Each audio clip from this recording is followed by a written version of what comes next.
அஸ்ஸலாமு அலைக்கும். Hi guys, எல்லோரும் எப்படி இருக்கீங்க? இன்றைக்கி காலையில் ஸ்ட்ராங்காக ஒரு காஃபி போட்டு குடிச்சிட்டு இன்றைக்கான வேலையை ஸ்டார்ட் பண்ணியாச்சு. இட்லிக்கு ஊற போட்டிருந்தேன். காஃபி குடிச்சிட்டு மாவுக்கு போட்டிருந்தேன். கிரைண்டரை ஆன் பண்ணி விட்டுட்டு அதுக்கப்புறம் பிரேக்ஃபாஸ்ட்டு செய்ய ஆரம்பித்தாச்சு. இன்றைக்கி என்ன பிரேக்ஃபாஸ்ட்டுன்னு பார்த்தீங்கன்னா, எங்கள் வீட்டில் இன்றைக்கி ரவா தோசை தான் செஞ்சுருந்தேன். ரவா தோசையும் தேங்காய் சட்னியும் செஞ்சுருந்தேன்.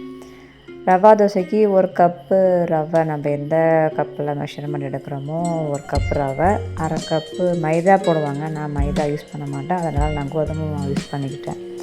அதுக்கப்புறம் அரிசி மாவு அதை விட கொஞ்சம் கால் கப்பு, அதான் இதுக்கு மெஷர்மெண்ட்டு. நான் உப்புத்தூள், சோம்புத்தூள், மிளகுத்தூள் போட்டுக்கிட்டேன். நான் எதுவுமே ஜீரகம் மிளகெல்லாம் முழுசாகவும் போடலாம், அது போட்டால் எல்லாமே தோசையிலேருந்து எடுத்துக்கிட்டே இருப்பாங்க. அதுக்காக நான் தூளாகவே போட்டுருவேன். வெங்காயமும் பச்சை மிளகா மட்டும் கட் பண்ணி போட்டுட்டு சூப்பரான மொறுன்னு ரவா தோசை காலைல சாப்பிட்டாச்சு. பிரேக்ஃபாஸ்ட்டெல்லாம் முடிச்சுட்டு அதுக்கப்புறம் லன்ச்சு இன்றைக்கி என்னன்னு பார்த்திங்கன்னா, இங்கே மீனானம் தான் செஞ்சுருந்தேன். மீனானம் செஞ்சுட்டு மீன் வறுவல் பண்ணிவிட்டு வெண்டைக்காய் பொரியல், அதுதான் இன்றைக்கான லன்ச்சு.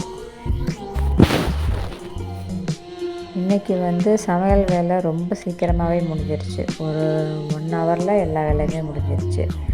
முடிச்சுட்டு ஃப்ரீ டைமில் இன்றைக்கி கொஞ்சம் தைக்கிற வேலை இருந்துச்சு, அதை நான் தையல் தைச்சிக்கிட்டு இருந்தேன்.